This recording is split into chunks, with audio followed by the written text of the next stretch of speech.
અમદાવાદમાં કોરોનાનું સંક્રમણ મહદઅંશે કાબૂમાં આવ્યું છે। જો કે કોરોનાની સારવારને લઈ રહેલા દર્દીઓની પરેશાની હજુ પણ યથાવત છે।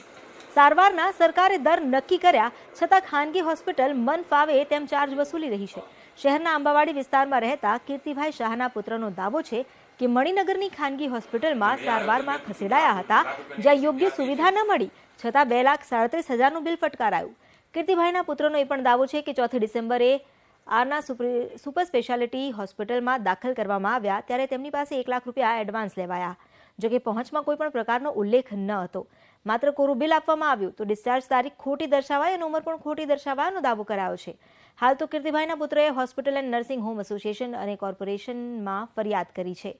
એવીપી અસ્મિતાએ હોસ્પિટલ એન્ડ નર્સિંગ હોમ એસોસિએશનનો સંપર્ક કર્યો તો તેમણે ફરિયાદ મળ્યાનો સ્વીકાર કર્યો।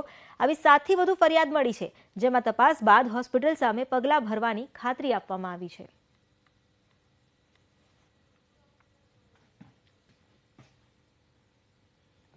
કે તમે 1 લાખ રૂપિયા લઈને આવશો તો જ એડમિટ થશે પેશન્ટ। એટલે મારા દીકરાએ બેંકમાંથી લાખ રૂપિયા લઈ અને વ્યવસ્થા કરી અને ફાધરને મારા એડમિટ કરવા ગયો તો તેઓ કહેતા હતા કે હોસ્પિટલમાં મને કોઈ સંતોષ નથી, ટ્રીટમેન્ટ તો આપે છે અવારનવાર, પરંતુ ખાવાનું સમયસર મળતું નથી। અમદાવાદના બીજી નામના હોસ્પિટલમાં સારી ફેસિલિટી હોવા છતાંય પણ ત્યાં આગળ એમને ડિલક્સ રૂમ કરીને એડમિટ કર્યા।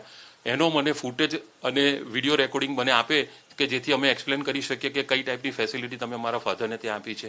Ahmedabad hospital and nursing home એસોસિએશને ખાસ કરીને દર્દીઓને કોઈ જાતનું એક્સપ્લોઇટેશન ના થાય, ઓવરચાર્જિંગ ના થાય કે અન્ય જાતની કોઈ પણ કમ્પ્લેન હોય તો એના માટે online complain redressal cell, billing redressal cell બનાવ્યો છે।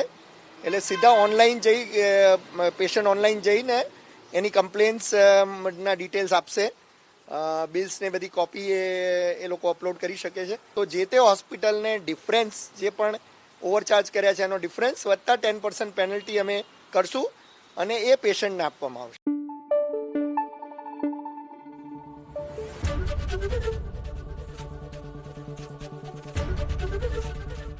એબીપી અસ્મિતા, ગુજરાતની અસ્મિતા।